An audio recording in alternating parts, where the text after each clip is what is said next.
Notre balade se termine avec Gérard Bazio. Gérard est un personnage atypique et attachant. Il est atteint d'une maladie bien étrange, la collectionnite. Tout ce qu'il touche peut se collectionner. À 72 ans, l'homme est à la tête d'une impressionnante collection de boîtes d'allumettes. Il en a plus de 173 000, mais pas que.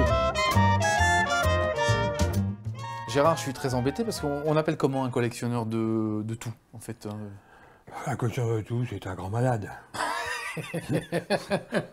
Parce que alors, vous, vous faites l'absinthe, vous faites quoi? Non, je ne fais pas d'absinthe. Enfin, vous collectionnez des objets autour de l'absinthe, vous n'en faites pas dans l'arrière-cour. Non, je ne suis pas distillateur, non. Les allumettes? Les boîtes d'allumettes. Les boîtes d'allumettes, les buvards? Les buvards, ouais. Oui. C'est tout? Non, parmi les grosses collections, l'absinthe, les boîtes d'allumettes, les pyrogènes, les buvards. Bon, accessoirement des petites collections. Voilà, mais bon, ça c'est... Je vous parle des grosses. Très bien. Ça tient chez vous, ça? Ça tient chez moi. Ouais, les boîtes d'allumettes, vous les pliez, vous les mettez... Les boîtes d'allumettes, je les mets à plat. Bon, on a quelques spécimens. Regardez, les amis.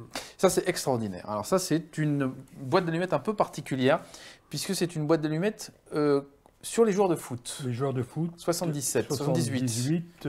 C'était la Coupe du Monde en Argentine. Voilà, alors celle-là est extrêmement grosse. Oui, c'est une des plus grosses qui soit sur le marché. Enfin, c'est une boîte qui n'est pas très vieille, une quarantaine d'années, pas plus. D'accord, bon, comme ça c'est joli quand même. On a des spécimens assez étonnants, comme cette petite... alors voilà, cette chose-là, c'est marrant, ça c'est bien aussi ça. Regardez comme c'est mignon. Alors ce qui est formidable aussi, c'est que vous avez vraiment reconstitué un bar chez vous. C'est ça. Pour l'absinthe? Pour l'absinthe, oui. Vous m'emmenez? Oui, bien sûr. Bon, on va voir ça.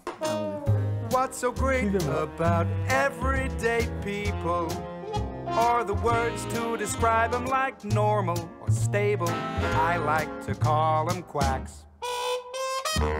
Now I'm free from regular convention. I thought that I should mention. Donc dans votre jardin, vous avez aménagé un bar à absinthe. C'est ça. Alors ça, par exemple, c'est une fontaine à absinthe. Oui, c'est une fontaine à absinthe, mais on devrait plutôt dire une fontaine à eau, parce que cette fontaine contient de l'eau, et non pas de l'absinthe. Alors le principe, c'est l'eau là, ça goûte sur le sucre ici, voilà. C'est ça, et on met la dose au fond, un peu comme un pastis en fait. Le sucre est sur une cuillère, on appelle une cuillère ou une pelle à absinthe, et le sucre enlève l'amertume de l'absinthe. Mais alors Gérard, qu'est-ce qui s'est passé un jour? Pourquoi vous êtes dit, je vais me mettre à l'absinthe, je vais la collectionner? Oui, je me suis mis à l'absinthe, mais sans en boire. Bah, c'est ça. Mais un jour, j'ai vu par exemple une fontaine, une fois chez un antiquaire. Ça m'a plu, je l'ai acheté. Et puis après, c'est une nouvelle maladie chez moi, une nouvelle collection. C'est une collection comme les autres. Comme les autres, tout à l'heure. Oui, voilà. D'accord. Qui date de 35 ans environ. C'est relativement récente par rapport aux autres. Ouais. Où est-ce que vous avez récupéré tous ces objets, Gérard? Dans des brocantes. Dans des salons d'antiquaires, de collectionneurs, des amis qui me trouvent des objets à droite et à gauche, un petit peu partout. Ouais. Donc vous êtes encore capable de démarrer une nouvelle collection maintenant? Je me force à être raisonnable et parfois je pense succomber parce qu'il y a quantité de nouvelles collections qui pourraient me plaire. Par exemple, la collection de marque-pages. Ouais. Je rentre à peu près 200 à 300 marque-pages par mois, mais je m'en débarrasse un peu comme de la peste.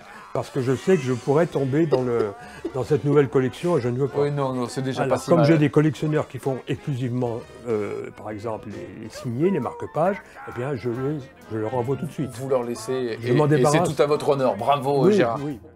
Enfin, sachez que Gérard vous accueille chez lui, dans sa maison qu'il fait volontiers visiter. Et si vous avez un buvard ou une boîte d'allumettes, notre homme est preneur.